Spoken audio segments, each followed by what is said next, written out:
Hello, everybody. We're coming back to modern times today with a look at Weapons, one of several horror films that lit up the awards circuit earlier this year.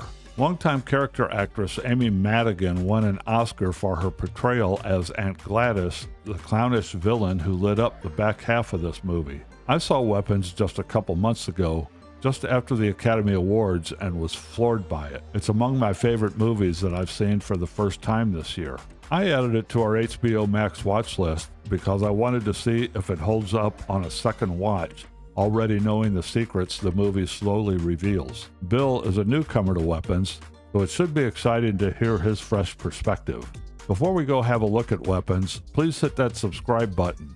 That's the best way to support what we're doing and help us grow. Okay, off to have another look at Weapons. If you'd like to join us, you can find it on HBO Max or Prime Video. I'll be back shortly with the bees to talk about this movie.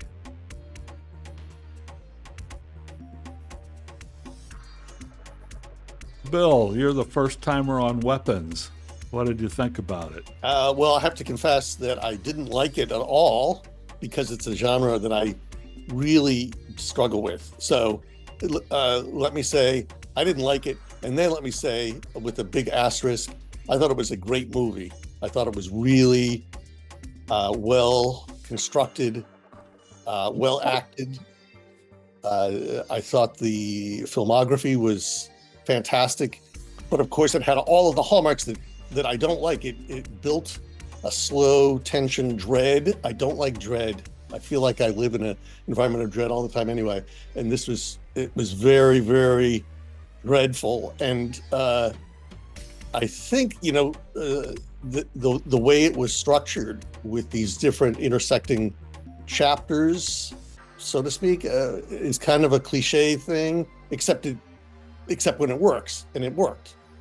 So that was another thing I thought was quite interesting. As I said, all of the acting was really good. It's not surprising that Amy Madigan was recognized, by the Academy, because her performance was frightening and so oddball. It was sort of compelling but repellent.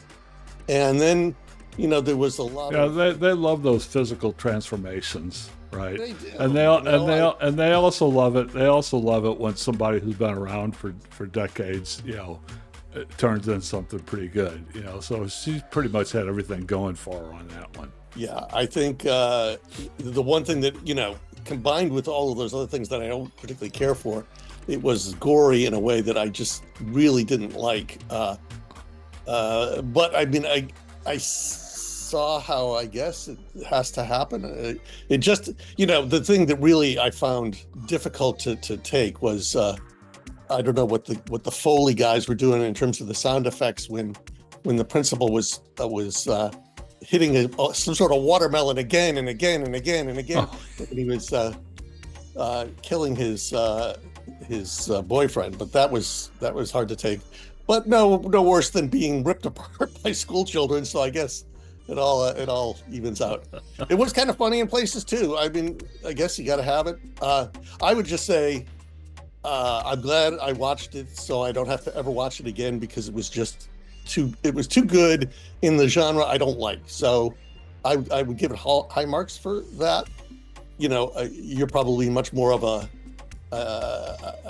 guy who can weigh those things and make your determination. I would just say, yeah, it's something to see. I'll put it that way. This is an excellent movie. It was one of my favorite movies of several years, certainly of 2025. The writing was that was just master storytelling, man. That was the way he told that story. I thought was fantastic. There were a lot of different characters that you had to keep up with. How they all intersected, but the way that the story was told was you could focus on one thing for, and figure it all out for 10 minutes, 15 minutes before they moved on to the next thing, and then they showed you all the intersections of the timeline, from different perspectives. And I just thought that was a great way to tell the story. That was fantastic. The acting was great on everybody's part. Of course, Amy Madigan was the one that the Academy and everybody else noticed, just because it was so out there and dynamic. But I thought this Julia Garner, who played the school teacher, I thought she was great in this movie. Man, she, especially in that scene at the bar that she had with the cop, where they met up at the bar. Man, she knocked that out of the park. She was great in that. Yeah, there wasn't anything. It's not a perfect movie. There were a couple of spots that I wasn't down with. The Josh Brolin story, where he had that long dream. Well, it was a little bit confusing because it went on too long. I mean, it was fine. It was a story following a story, but it was a little bit confusing. And then you figured out it was a dream he was having. But the fact that it went on so long, and you didn't catch on that it was a dream, I thought it was confusing. And even the second time watching it, knowing everything, still watching, I said, "Yeah, this is a little rough. They got to fix that."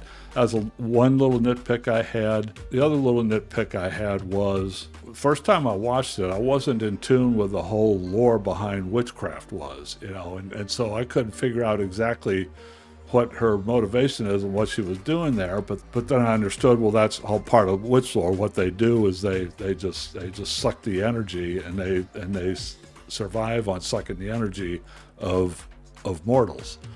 Well, I didn't know that, so I couldn't really figure out exactly why all that was happening and how it was working. People who know about witchcraft and witch lore and things like that would get it right away, but I didn't.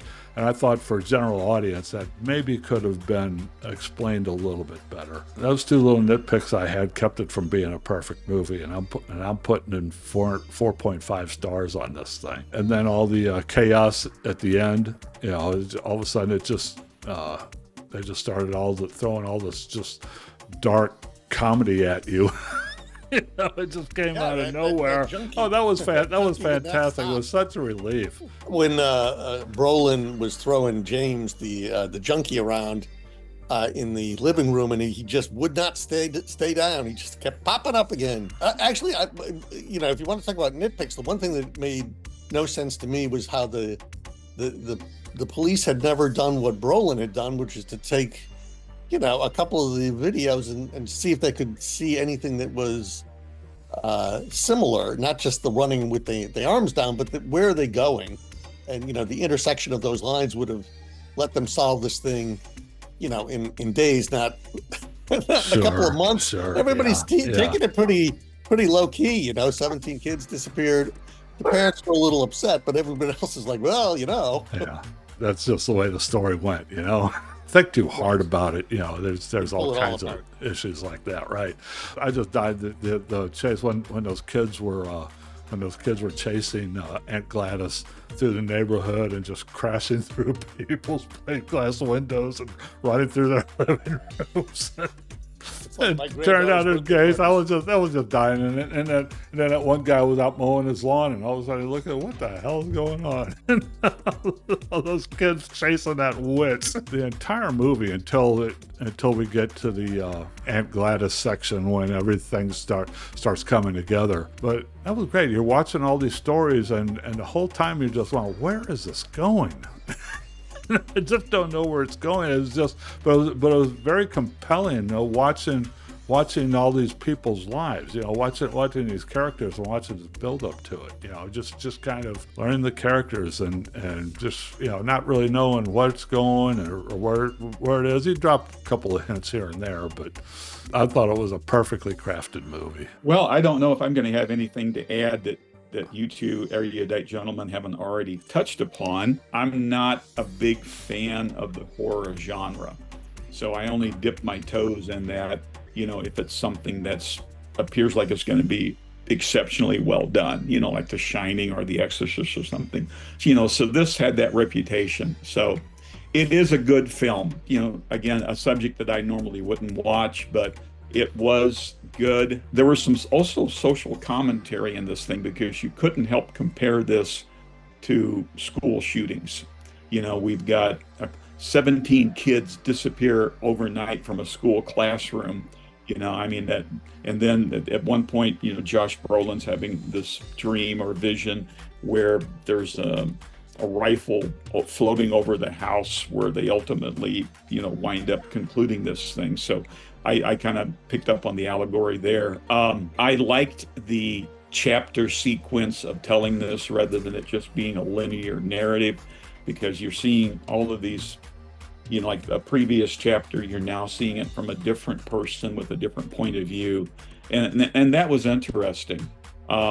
It's funny, but also very chilling, especially at the end, when these kids are exacting their revenge. Amy Madigan did a wonderful job, great job playing the aunt who's a witch. It was well put together. I'm glad I watched it. Don't know if I'd necessarily go back and watch it again. Yeah, I thought it was a really good film. It's definitely worth watching. I would recommend it. And especially that's high praise from me because this is a genre I don't normally pay a whole lot of attention to. I'll never forget the image of those kids running, with their arms out like they're doing airplanes. And that was really chilling. Props to the way it was filmed. Yeah. Visually very stunning. Where are you going to rate it? 3.5. I'm going to give it a 4. I feel like I could go lower, but I don't I think it's my genre prejudice that would lower it. There's nothing wrong with the movie. In fact, as I said, it's a very, very good one. So I have to give it a 4. Yeah, I went as low as I did just because I don't normally like the genre. Yeah. So I would agree with Bill. It is a very, very, very well-made movie, just not in a subject matter that normally is attractive to me. If I didn't hate this genre so much, I would like to see his debut movie, which also got very good reviews. Barbarian. Yeah, I went back and watched that. It was from 2022. I went back and watched that a few days after I first watched Weapons. It was an exceptional movie. I didn't like it as much as I liked Weapons, but it was right up there. It was a story where the premise, when it first started out, the premise, I thought, oh, this is okay, I know where this is going. This it seemed like kind of a trope started out, but then as it got into it, everything was just completely turned on its ear, and it just went in a completely different direction that you were expecting it to go. When it first started out, 2 people rented the same B&B house for the same weekend, and the woman shows up and the guy's already there. So you're thinking, oh, I know where this is going. Well, that's not where it went. And it was really good. And another, and he wrote that one too. And I tell you what, man, he's just as great a screenwriter as he is a director, if the first 2 movies are any indication. His next film, he's got one coming out later this year, which is a reboot of Resident Evil. Resident Evil, yeah, it's a reboot of Resident Evil series, which is a franchise based on a video game. He got hired to do it. So he got commissioned to do that. So I don't know if he actually, I think he probably wrote the script too. I'm a little bit disappointed. I know the Radio Silence guys did that too with the Scream franchise. They got hired to do a couple of franchise movies, and they did it, I guess, basically to fund the movies that they want to make going forward, right? Yep. And there's talk. I don't know how far it's going to go, but there's talk of doing a prequel to Weapons called Gladys, which I assume would give Amy Madigan the first starring role that she's had in probably 40 years. Yeah, I read some interviews with him, and even as he's on the set of Resident Evil, he said that if it was successful, he does have some ideas about where that character came to end up in the movie that he just made. So it would be interesting to see what he can do. I think that would be a good story. Yeah, he's got a whole way of taking the standard issue things and turning them inside out or sideways, or you just have to kind of accept what he's doing and go with it. Yeah, because it seems worth the payoff. if you're not terrified all the time like me. My whole thing with the horror genre is very strange and very complicated because I loved Sinners. I thought the Netflix Frankenstein movie was great. There's a lot of stuff out there that I really like, and I may be lumping too much of bad stuff into this horror genre, So I might have been a little unfair on my numerical rating on weapons. It was, so take that with a grain of salt. So, like I said, there have been some great horror. I guess it all depends on how you want to define horror and what you want to throw into that genre. I guess to me, when I hear horror, I think like, Nightmare on Elm Street and crap like that.